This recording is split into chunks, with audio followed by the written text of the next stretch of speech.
बोले श्री प्राणनाथ प्यारे की जय। श्री सतगुरु महाराज जी की जय। तीनों पुरी धाम की जय। सर्व सुंदर साथ की जय। बंदो सतगुरु चरण को गुरु सुप्रीम प्रणाम। अश्वहरण मंगल करण धन देव चंद्र जी नाम। श्री प्राणीनाथ सतगुरु परम विनय करो प्रणाम। उघड़ी विकट कपाट सुमरन जिनके नाम। श्री राम रतन सतगुरु मेरे काटो सकल कलेश। चरणों में करो वंदना हृदय करो प्रवेश। श्री प्राणनाथ निज मूलपति श्री मेहराज शुभ नाम। तेज कुंवर श्यामा युगल को पल पल करो प्रणाम। पल पल करो प्रणाम। बोले श्री प्राणनाथ प्यारे की जय। श्री सतगुरु महाराज जी की जय। सभी सुंदर साधकों को कोटि कोटि प्रेम जी प्रणाम जी। जो भाई ठीक है। इन नूर थंब की रोशनी पड़ी ताल पर जाए। जल थंब कियो आसमान लो घेरियो चंद गिरदवाए। इस प्रकाश पुंज स्तंभ की रोशनी जब ताल के जल पर पड़ती है तब जल स्तंभ उठकर आसमान में चारों तरफ से चंद्रमा को घेर लेता है। हाँ, तो सुरता को वहीं लेकर चलिए जो महाराज जी वर्णन कर रहे हैं। कहाँ का वर्णन हो रहा है ये? जो कल भी बताया कि मध्य में क्या है, पाट घाट है। हाँ उस पाट घाट के 3 घाट इधर है, 3 घाट इधर जी। और जो बीच में पाट घाट आया है और उसके दोनों तरफ हमारे केलपुल और बटपुल है। तो उन केलपुल, जो केलपुल है और बटपुल है, इनकी परछाई जो इनके अंदर थंब आए हुए हैं, तो इन थंबों की परछाई कहाँ पड़ रही है? जल के। और ऐसे ही जो हमारा पाट घाट है, पाट घाट के ऊपर, क्योंकि 16 थंब तो नीचे नीलवी के जल के अंदर ही आए हैं, लेकिन जो ऊपर दूसरी भूमि पर उठे हैं तो उनका प्रतिबिंब जल के अंदर पड़ रहा है। तो उन प्रतिबिंब का नूर भी कह रहे हैं कि उसके अंदर से भी ऐसा आकाश प्रकाश निकल रहा है मानो पूरे आकाश में आच्छादित हो रहा। ऐसा ही शोभा वनों के अंदर आई थी। क्यों? क्योंकि जो जिम्मी हमारे परमधाम के जिम्मी क्या राज्य महाराज जी का हृदय है, तो उसके अंदर से जो नूर, जो गुण निकलते हैं रंगों के रूप में, तो उनका जो प्रकाश जी, वो प्रकाश ही वृक्षों के रूप में सुशोभित हो रहा है। और वृक्षों का भी जो नूर निकलता है तो वो आकाश में जाता है, तो वो भी बिंब की भांति नजर आता है जी, जिससे पूरा आकाश आच्छादित हो। तो जैसे वृक्षों में से अंदर से वो नूर निकल रहा है, इसी तरह से जो जल के अंदर प्रतिबिंब पड़ रहा है, क्योंकि परमधाम के अंदर प्रतिबिंब भी तो चेतन है जी जी, जड़ नहीं है। तो उस प्रतिबिंब जो पड़ रहा है उन थंबों का, तो उनका भी नूर, कह रहे महाराज जी, उनका नूर भी आकाश में जाकर एक बिंब की भांति बनता है और बिंब की भांति बनकर वो ऐसा लगता है मानो पूरे आकाश में वो प्रकाश ही प्रकाश आच्छादित हो रहा है। जैसे यहाँ पर भी देखा होगा तुमने लाइट, यहाँ तो देखो मिटने वाली होती है, जो लाइट होती है शादी वगैरह में देखा हो तुमने, जागरण वगैरह में लगती है, बहुत दूर तक जाती है लाइट। हाँ जी, ऊपर को ही किया जाता है उसको, ज्यादातर करेंगे तो ऊपर को ही करेंगे, वो आकाश में कितनी दूर तक जाती है। यहाँ तो ये मिटने वाले, लेकिन परमधाम के अंदर तो वो नूर भी चेतन है और वो तो अनंत तरह की क्रीड़ाएं करता है। उसके अंदर तो एक रंग के अंदर सब रंग है। तो महाराज जी कह रहे हैं कि जो प्रतिबिंब पड़ रहा है, इनके नूर को देखो कि ये कैसे आकाश में आच्छादित हो जाता है, जिसका वर्णन शब्दों में नहीं किया जा सकता, क्योंकि ये नूर भी क्रीड़ा करता है। इसकी किरणें हैं वो भी क्रीड़ा करती है, इसका जो प्रकाश है वो भी क्रीड़ा करता है। जब चेतन है तो क्रीड़ा करेंगे, और वो कितनी तरह की क्रीड़ा करते हैं उसका तो शब्दों में वर्णन नहीं किया जा सकता। जी। सात घाट को लेके आगू आए अरस द्वार, इत पशु पंखी कहीं खेलत, ए सिफत न आवे सुमार। सातों घाट की शोभा हृदय में ग्रहण कर रंग महल के मुख्य द्वार के सम्मुख जब आए, तो यहाँ चांदनी चौक में नाना तरह के पशु पक्षी कई प्रकार के खेल खेलते हैं, जिसकी सिफत कहने में नहीं आती। तो अब देखो, धामधनी ने जो पहले वर्णन किया, फूलों का वर्णन किया, है ना, अक्षरधाम के घाटों का वर्णन किया, हमारे जो रंग महल की तरफ है उन घाटों का वर्णन किया, ताल में जो जल क्रीड़ा होती है उसका वर्णन किया है, पुल मोहलों का वर्णन किया, पाट घाट की शोभा का वर्णन किया, उसके साथ में सातों घाटों का वर्णन करने के बाद अब कह रहे हैं कि पाट घाट से अब तुम अमृत वन के मध्य में जो रोस जा रही है दो मंदिर की, तो वहां से चलकर अपने रंग महल के द्वार के सन्मुख, जी जी जी, जो हमारा चांदनी चौक है 166 मंदिर का लंबा और चौड़ा है, तो वहां की शोभा का वर्णन महाराज जी करते हुए कह रही हैं कि यहाँ की इस उज्जवल रेती को देखिए, जो गोल 2 खूनी 3 खूनी 4 खूनी, कैसी सुंदर सुंदर रेती जगमग जी, अपने आप को महसूस करना है कि हम इस रेती पर जब अपने चरण कमल रखते हैं तो कितने अत्यंत कोमल रेती है, कैसे हमारे चरणों से ये लिपट लिपट कर जाए, कैसे ये उड़ उड़ कर नृत्य करके दिखाते, क्योंकि रेती भी चेतन है। अब रेती है क्या, फिर वही वर्णन आएगा कि रेती की उपमा क्यों ली, ऐसी रेती थोड़ी है जी। जब जिमी मेरे धाम धन्य का हृदय है तो उसके अंदर जो रेती है, तो वो रेती भी तो धाम देने के अनंत गुण है। जी जी जी जी, उज्जवल रेती बताई जा रही है, लेकिन उस उज्जवलता के अंदर सब प्रकाश सब गुण मौजूद है। तो ये धामधनी के हृदय के अंदर के जो गुण हैं, जैसे पशु पक्षियों के रूप में या पेड़ पौधों के रूप में लीला कर रही हैं, तो जहां पर ये वर्णन नहीं, खुली जगह दिखा दी, तो वहां पर रेती क्रीड़ा कर रही है, वो रेती का नूर क्रीड़ा कर रहा है। और इस निर्मल रेती के अंदर जो धामधनी के गुणों से ही प्रकट हुए पशु पक्षी हैं, वे यहाँ पर कितनी तरह की आनंदमय लीलाएं करते हैं। जी जी जी, है ना, कैसे धामधनी के दर्शन करने के लिए आते हैं और अपना मुजरा धामधनी को दिखाकर किस तरह से आनंदित करते, कैसे जब दर्शनों के लिए आते हैं तो यहाँ पर बांदर जो है वो कैसी चौकीदारी करता है, जी, तोता मैना चौकीदारी करते हैं, और जो बंदर होता है वो कैसे लकुटी को लेकर सबको मेंटेन करता है कि कैसे कैसे तुम्हें दर्शन करने हैं और कैसे फिर अपने वापस लौट जाना है, कैसे दोनों वृक्षों के ऊपर पशु पक्षी बैठकर कितनी मधुर ध्वनि में गुंजान करते हैं, धामधनी का गुणगान करते हैं, कैसे वह बंदर जो है, बंदर और बंदरिया नई नई तरह की वेशभूषा धारण करके एक लाल और हरे वृक्ष पर रस्सी बांधकर कैसे उस पर चलकर कभी लटक कर कभी मटक कर कभी अपने नेत्रों से इशारे करके कैसे धामधनी को और हमंगनाओं को रिझाते हैं,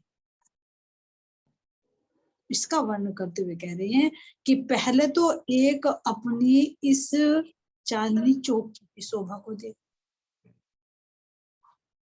कितनी सुंदर शोभा है, रेती को देखो या वृक्षों की शोभा को देखो, कैसे ये नूरमयी लाल और हरा वृक्ष शुरू, तो क्या है, सही मायने में देखे तो ये मेरे धामधनी और मेरी श्यामा जी का ही प्रकाश है, अलग से कोई वृक्ष नहीं है, वे यहाँ पर सुंदर पशु पक्षियों को आनंदित करने के लिए स्वयं खड़े, कितनी सुंदर शोभा, इनके चबूतरों को देखिए जो 3-3 सीढ़ी ऊंचे हैं, तो इन सीढ़ियों पर देखिए जो गिलम बिछी हुई है, तो वो कैसी नूरमयी है, इसके ऊपर अपने चरण रखकर देखो तो ये कितनी कोमल से भी अति कोमल, और जिसके दोनों तरफ सुंदर कटहरे की शोभा है, इस कटहरे पर भी कितनी प्यारी प्यारी चित्रकारियां बनी हुई है। और जब इस चबूतरे पर ऊपर चढ़ते हैं, इस पर बिछा हुआ गलीचा कहने के लिए कठोर लग रहा है ये चबूतरा, लेकिन ये भी अत्यंत कोमल है। इस पे चाहे तो नीचे बैठ जाए और चाहे तो इस पे सिंहासन और कुर्सियां पड़ी हुई है, इन पर हम बैठ सकते हैं। चारों तरफ कितना सुंदर कटहरा घेर कर आया। उस कटहरे की शोभा को देखिए, चारों तरफ से उतरती हुई 3-3 सीढ़ियों की शोभा को देखिए। और इस चबूतरे के मध्य में जो हमारा वृक्ष आया है, एक मंदिर का जोड़ा, उसके अंदर आए हुए जो आधे मंदिर का द्वार है, उसकी शोभा को देखिए। ये द्वार भी कैसा ऑटोमेटिक, चले तो खुल जाता है, नहीं तो बंद हो जाता है। ऐसा लगता है कि जैसे वृक्ष हो। तो ये भी कैसे चैतन्य है, नूरमयी है। इनके अंदर से गोलाई में जाती हुई सीढ़ियों को देखिए, जो वृक्ष के अंदर ही कटाव करके सीढ़ी बनाई हुई है। और फिर इसके ऊपर आए हुए इसकी छतरी मंडल को देखिए, जो कितने ऊपर जाकर उठती है। वो जो हमारी 75 हाथ ऊंचाई पर जाकर जो उनमें से शाखाएं निकलती हैं, तो वो कितनी बिल्कुल उसी लेवल में जितने में 33 हाथ का हमारा वो चबूतरा है। इतनी ही चौड़ाई में,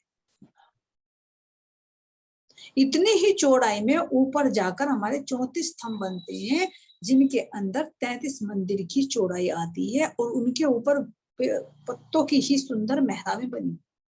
हाँ, जैसे देखा है हमने कि हमारी जो बट घाट है, उस बट घाट पर जो वृक्ष आया था, उसके अंदर मेहराबें बनी थी, जो 81 बड़बड़ियां। हाँ जी। तो ऐसी ही सुंदर शोभा यहाँ पर इन लाल और हरे वृक्षों के ऊपर। तो कितने सुंदर बनती है। इसी तरह से फिर दूसरी भूमि तैयार हो जाती है, उसके ऊपर भी ऐसे ही छतरी मंडल निकलता है। तो ऐसा लग रहा है कि मानो ये 2 भूमि का सुंदर महल खड़ा कर दिया होगा।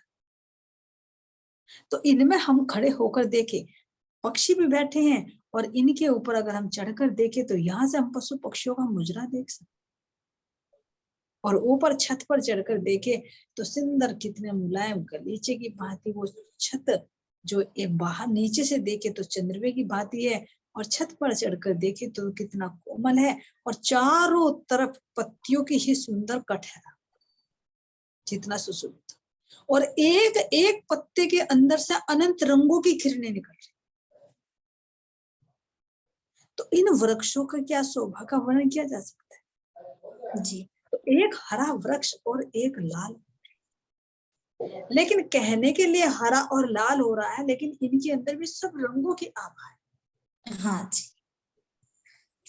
जैसे कहने के लिए पुखराज कह दे कि पीले रंग का है, लेकिन उस क्या पीले रंग के अंदर पीला ही पीला है? नहीं, ये सब रंग है, रंग है। इसी तरह से ये लाल और हरा वृक्ष बता दिया, लेकिन इसका बैकग्राउंड हो गया, इसके अंदर सब रंग, सब नग, सब प्रकाश। तो ऐसे हमारे सुंदर वृक्ष हैं, ऐसे नीचे सुंदर रेती चमगा रही है, और यहाँ पर चारों तरफ सुंदर आम के वृक्ष आए हैं, जिन्होंने तीनों तरफ से इसको घेर रखा है। ये भी कितने आए हैं? 2 भूमि जी जी। तो इन वृक्षों की भी पहली भूमि में भी कैसे आएगा? मेहराबें बन जाएंगी। फिर ऊपर छत आएगी, तो छत के ऊपर चारों तरफ सुंदर कटहरा आएगा, जहां पर हम खड़े होकर इस चांदनी चौक के अंदर होने वाली लीलाओं का दर्शन कर सकते हैं। हम खड़े भी हो सकते हैं, या यहाँ पर पक्षी भी बैठ सकते, क्योंकि पक्षी भी तो चेतन है, वे भी तो उसमें होने वाली लीला का आनंद लेते हैं। तो यहाँ की सुंदर शोभा को देखिए, चारों तरफ कैसे सुंदर मेहराबे, कैसे सुंदर कटहरे, कैसे सुंदर छज्जे निकले हुए हैं किनमें? इन वृक्षों के अंदर। और पीछे की साइड में तो हमारा सुंदर रंग महल नजर आ ही रहा है, जिसके अंदर सुंदर मध्य में तो दरवाजा है, और दाएं बाएं सुंदर हमारे दोनों में चबूतरे आए हैं, और फिर हमारे बुर्ज और मंदिर की भी यहाँ पर शोभा है। जी जी जी। ऐसे महाराज जी कह रहे हैं कि चांदनी चौक को देखिए, यहाँ पर अनेक तरह के पशु पक्षी आते हैं, अपनी अपनी कला साधते हैं, और हम आत्माओं को और धाम देने का आनंद प्रदान करते हैं। कोई नृत्य करता है, तो कोई गायन करता है, तो कोई वाद्य यंत्र बजाता है, कोई नाटक करता है, कलाबाजियां करता है, कोई नृत्य, कोई गायन करता है, कोई गुलाटियां खा खा को यहाँ पर अपनी अपनी कला साध कर ले जाते हैं। जी। चलिया गया बन ताल लो, एकल छतरी अति बिल, तालाब धाम के बीच में आगो निक्षा चल। यह कुंजवन वट पीपल की चौकी से लेकर खोज कोसर तालाब तक समान छत का रूप धारण कर चला है। यह वन होज कोसर तालाब एवं रंग महल के मध्य में आगे तक निकल गया है। रंग महल के मध्य तक। तो अब इसका विस्तार किया गया है कि ये हमारा कुंज निकुंज कहाँ तक फैला हुआ है। जी जी जी। तो अगर इसका विस्तार देखें तो ये कितना लंबा है, वैसे तो इसका विस्तार 7 और 18.5 लाख कोश में आता है, लेकिन फिर भी कह रहे कि इसकी लोकेशन देखिए कि हमारा यहाँ से नारंगी वन से शुरू हो जाता है। अब जब नारंगी वन से शुरू होगा तो यहाँ से बट पीपल की चौकी से लगता हुआ जाए, यहाँ तक फैल गया। फिर पीछे कहाँ तक, हमारी पश्चिम की चौगान है, ये सबसे लगता हुआ जाएगा। पीछे हमारा जो फूल बाग है, नूर बाग है, और तुम्हारा अनबन है, धूप दुलीचा है, यहाँ तक लगता हुआ जाएगा। जी जी। तो यहाँ से लगता हुआ ये जब इधर को घूम जाएगा, पश्चिम की चौगान के साथ लगता लगता, और फिर यहाँ कहाँ जवाहरातों की नहरों से लगता हुआ इधर पूरी तरफ को घूमकर अक्षरधाम की तरफ तक फैल जाएगा। हाँ जी, हाँ जी। तो जमुना जी को भी दोनों तरफ से घेर लेगा। जो हमारा अक्षरधाम है उसकी जो दक्षिण दिशा का दरवाजा है उससे भी लगता हुआ है, और मध्य में इसके भोज को सकता है। तो यहाँ पर सारे क्या है, ये बड़ो वन के वृक्ष है। अब इसमें वर्णन कर रहे हैं कि इसका विस्तार रंग महल से भी आगे को निकल जाता है। तो क्यों कह रहे हैं, अब ये देखिए, जो हमारा बड़ो वन आता है बट वन, तो बट वन के अंदर जो बड़ो वन के ही वृक्ष हैं जी, तो वे कितने ऊंचे हैं, 5 भूम के, 5। लेकिन इनके बीच बीच में 2-2 भूम के भी हैं, जो कुंज निकुंज की सीमा के कारण। तो यही से शुरू हो गए। फिर यही वृक्ष जाकर किससे, बट पीपल की चौकी से लगते हैं। तो बट पीपल की चौकी के वृक्ष भी कितने ऊंचे हैं, वे भी बड़ो वन के ही हैं। वे 4 भौम और 5 उनकी 4। तो इस तरह से अब ये जो बट पीपल के जो वृक्ष हैं, इनके छज्जे जो निकले हुए, इनकी शाखाएं किससे लगी हुई, हमारे रंग महल के झरोकों से। जी जी। पहली बम झरोकों से लगी हुई है, लेकिन दूसरी बम छज्जों से लगी हुई, दूसरी, तीसरी और चौथी। तो इसलिए कह रहे हैं यहाँ तक भी देखेंगे तो वही तो वृक्ष हैं जो हमारे कुंज निकुंज के अंदर है। बड़ो वन के वृक्ष ही हमारे कुंज निकुंज के अंदर है। बड़ो वन के वृक्ष ही में 5 कतारें जा रहे हैं, उनके अंदर है। बड़ो वन के वृक्ष ही हमारे बट और पीपल की चौकी के अंदर। तो इसका वर्णन करते हुए ये थोड़ा ऊंचाई में हो गए, लेकिन पूरा वर्णन कर रहे हैं कि कहाँ तक, एकल छतरी मंदिर। हाँ जी। जो बट हमारा बट वन है उससे बाहर निकल कर देखेंगे तो सारा कितना है, ये 2 भूम ऊंचे, इसकी चांदनी। तो सारी चांदनी एक रूप से छपी हुई है, देखिए।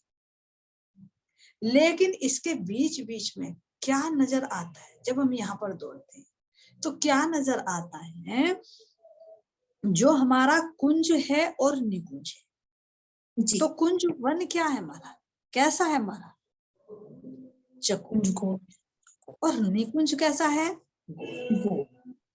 तो जो कुंज है यानी जो चकोर है वो तो ऊपर से ढका हुआ है, हाँ जी, नजर नहीं आता, वृक्षों की छत आगे से। और जो निकुंज है वो गोल है, वो खुला हुआ है। तो वहां उसकी छत पर वृक्षों की छत नहीं आई, तो उसके अंदर से जो फव्वारे उठते हैं, तो वे फव्वारे उछल कर कहां पर जाते हैं, जहां पर ये 8-8 नहरें निकली हुई हैं, एक दूसरे को क्रॉस करती हैं, तो वहां पर भी चहबच्चा, तो वहां पर वो चहबच्चा भी नजर आ रहा है। तो एक तो निकुंज के ताल का नजर आता है, और एक जहां पर नहरें कटती हैं वहां पर भी चहबच्चा नजर आता जी जी जी। है। तो पूरी छत के ऊपर वो एक दूसरे से फव्वारे निकल रहे, तो यहाँ पर कैसी सुंदर शोभा नजर आ रही कि केवल पूरी एक छत है जो बिल्कुल ऊपर से ढकी हुई है, लेकिन इसके बीच में सुंदर ताल की शोभा होती है। जब हम यहाँ पर दौड़ते हैं, भागते हैं, तो बीच बीच में हमारे में फव्वारे उछलते हुए नजर आते हैं, और जी वहां जी। पर जाकर हम 2 भौम ऊंचाई से उस जो निकुंज वन के अंदर जो ताल आया है उसकी शोभा को हम देख सकते हैं। हालांकि चारों तरफ कटहरे हैं, किसके हैं? फूलों पत्तों के ही कटहरे हैं, हाँ जी। लेकिन हम वहां से उस ताल की शोभा को देख सकते हैं कि 2 भूम गहरा कितना सुंदर ताल है हमारा।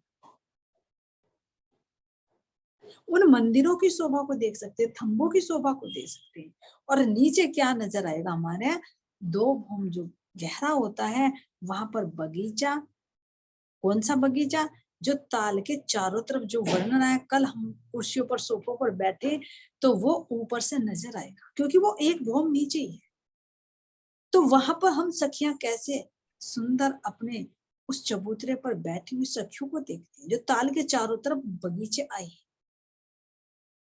हरी हरी धूप बिछी हुई जिसको कालीन कह रहे, तो वहां जी पर कैसे सखियां बैठती हैं, कैसे सखियां ऊपर से नीचे छलांग लगाती हैं, कभी उन फव्वारों को पकड़कर, जो 5-5 फव्वारे उसमें से निकलते हैं, 4 तो चारों दिशाओं में जाते हैं और एक उसी के अंदर से उछल। हाँ जी। बीच में। तो हम इन फव्वारों पर भी लीला कर सकते हैं, क्योंकि जल भी चेतन, एक एक उसके साथ बैठेंगे और उसी फव्वारे के साथ में दूसरे कुंड में जाकर उतर जाए।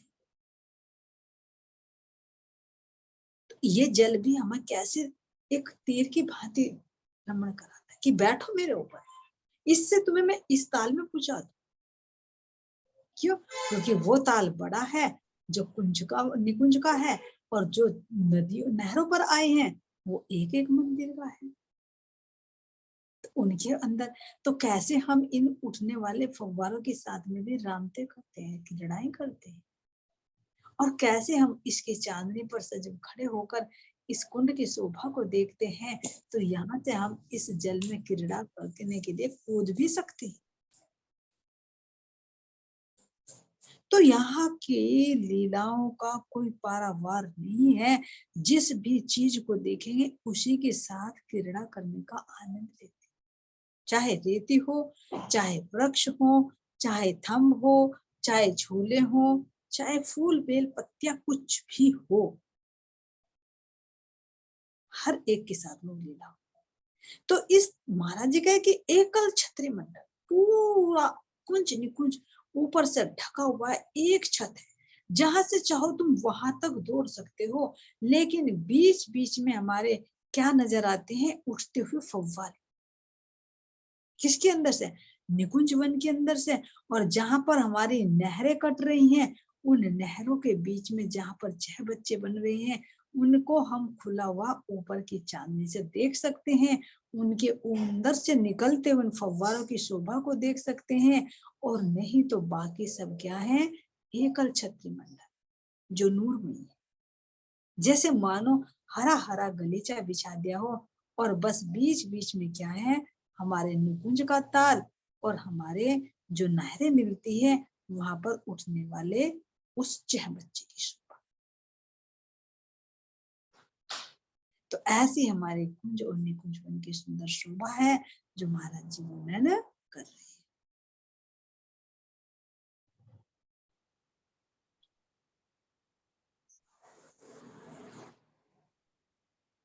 चौपाई। उनका सही, ठीक है। जमुना धाम तालाब के बीच में कई विवेक, कुंजवन मंदिर कई रंगो, कहाँ कहूँ रसना एक। जमुना जी से लेकर रंग महल व हौज कोसर के बीच में कई प्रकार की शोभा है। कुंजवन के मंदिर कई रंगों से सुशोभित है, उनका वर्णन इस जुबा से कैसे करूं। एक बार दोबारा से पढ़िए इसको, एक बार दोबारा बोल दीजिए, आवाज नहीं आ रही मेरी।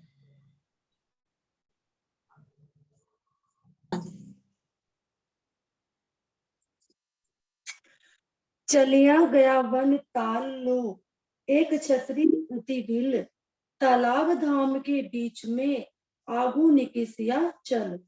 वट के घाट से लेकर खोज को सरताल पर्यंत एक छतरी भांति सुशोभित यह कुंज निकुंज वन रंग महल खोज कोसर के मध्य से होता हुआ अक्षरधाम तक पहुंचा हुआ है।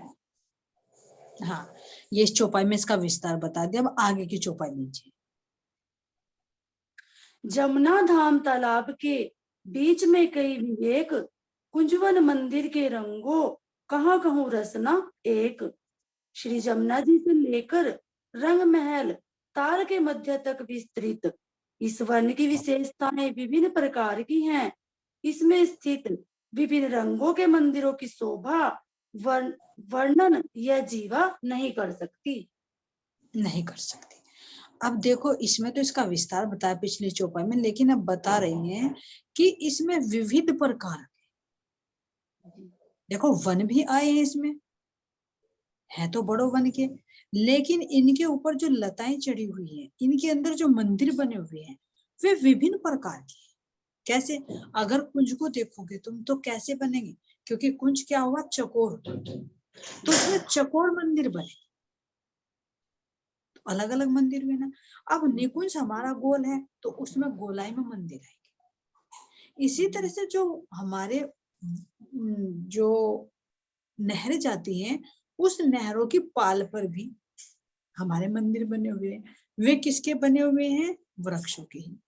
तो वृक्षों के ऊपर ही जो फूल बेल पत्तियां चढ़ी हुई हैं, उन्हीं से वे सुंदर सुंदर मंदिर बने, तो वहां पर वो मंदिर बन जाएंगे।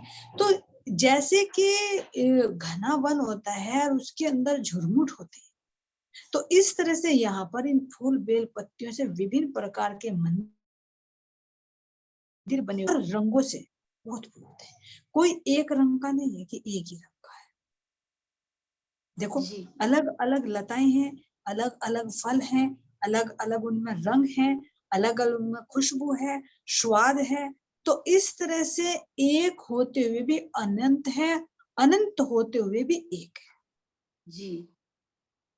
तो यहाँ पर एक इन मंदिरों के अंदर देखिए, कल भी दिखाया कि कैसे सिंहासन बनता है, कैसे कुर्सियां बनती हैं, कैसे इनके अंदर फूल लटके हुए हैं, कैसे हमारी सेजा बनती है, सब फूल। और इनके अंदर हम कैसे अपना सुंदर श्रृंगार सजते हैं, फूलों का, फलों का श्रृंगार यहाँ पर जी है ना। जैसे फूलों का गजरा लगा लिया, फूलों की माला डाल ली, फूलों के कड़े डाल लिए, तो ऐसे हमारे सुंदर चेतन फल हैं, तो फलों के भी हम आभूषण धारण कर सकते, क्योंकि वे चेतन है। उन फलों का तुम सुंदर गजरा बना लो मिलकर, कितना प्यारा, कानों के आभूषण बना लो, हाथों के कड़े बना लो, कितने ये हर एक चीज के अंदर सब रंग नजर। तो यहाँ की शोभा का, यहाँ की सुंदरता का, यहाँ की लीलाओं का, यहाँ के मंदिरों की शोभा का, सुंदरता का वर्णन नहीं हो सकता। तो इसलिए कह रही हैं कि यहाँ पर विभिन्न प्रकार की शोभा है और विभिन्न प्रकार के फल, विभिन्न प्रकार के मेवे यहाँ पर प्राप्त होते हैं, जिनका इस जिह्वा से वर्णन नहीं हो सकता। तो क्यों नहीं हो सकता फिर अनुभव? क्यों? क्योंकि मेरे धाम धनी के हृदय का जो प्रकाश उनके चित्त के माध्यम से, उनके अंतःकरणों के माध्यम से जब बाहर प्रकट होता है, तो वे गुण ही, वे रस ही तो रसीले फल, वही तो सुंदर मेवे बनते हैं, वे तो सुंदर खुशबू फैलाते हैं, तो क्या उसका वर्णन हो सकता है? जी ना। लेकिन फिर भी महाराज जी कह रहे कि उस बेशुमार को मैं यहाँ सुमार में लाकर वर्णन कर रहा हूं, ताकि मेरी कुछ रूहें कुछ आहार ले सके। जी।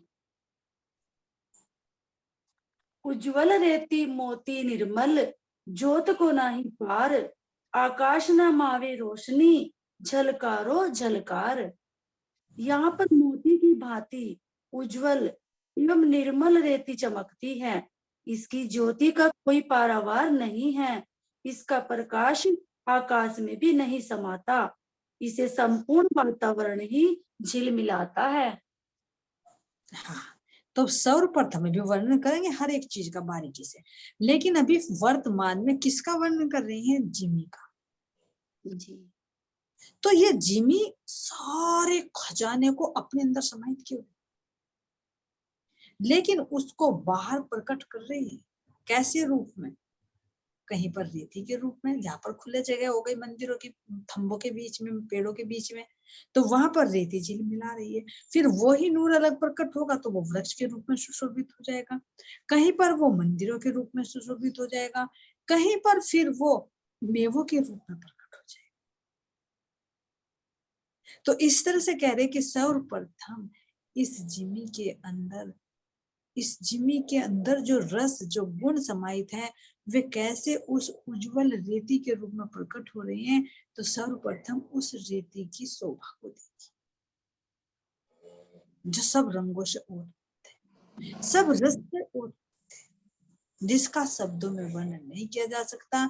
तो ये रेती यहाँ की भांति रेती नहीं है, ये मेरे धामधनी के हृदय के अंदर निहित सारे गुण हैं, जो गुण यहाँ पर मोती के रूप में कह रहे हैं कि कोई मोती, कोई पतली, जी। कोई मोटी मोटी रहती तो कोई पतली पतली रहती, यानी कोई गुण अपनी विशालता को लिए हुए है, तो कोई गुण अपनी सूक्ष्मता को प्रदर्शित कर रहा है। दोनों चीजों का अनुभव यहाँ, जो छिपी चीज है वो उसके अंदर निहित है, और जो बाहर प्रकट हो रही है वो दृष्टि में आती है, वो बड़ी कहती है। जी। इसलिए कह रहे हैं कि उज्जवल सफेद है, मोती मोती भी है, पतली भी है, ये रेती है जिसमें हम अनंत तरह की क्रीड़ाएं करते मिलते हैं। जी।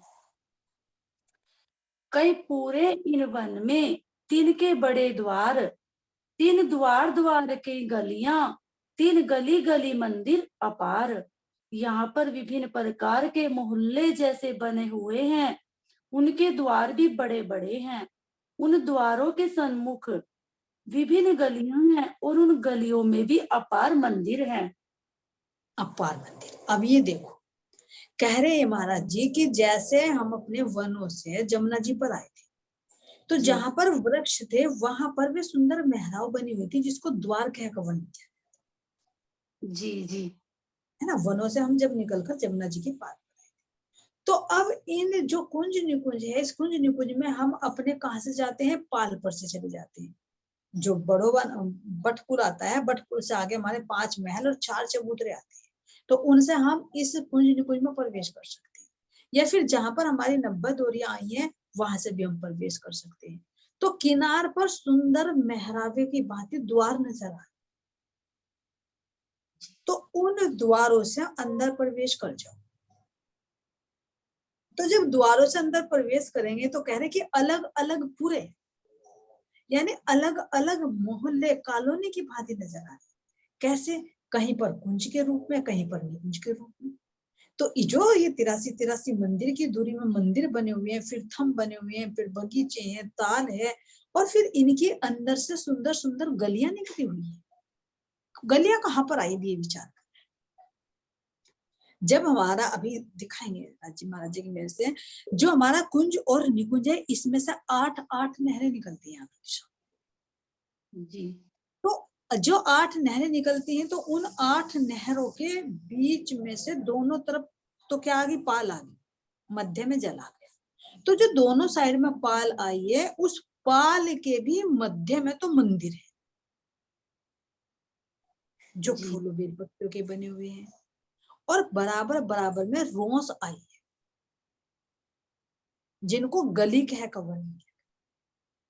नहरों के किनारे किनारे। तो 8 तो दिशाओं में हमारी 8 तो नहरें निकली। अब 8 नहरों के अंदर कितने मंदिरों की हार है? क्योंकि एक नहर के ऊपर 2 हार आ गई मंदिरों की, एक इधर एक इधर, तो कितनी हो गई?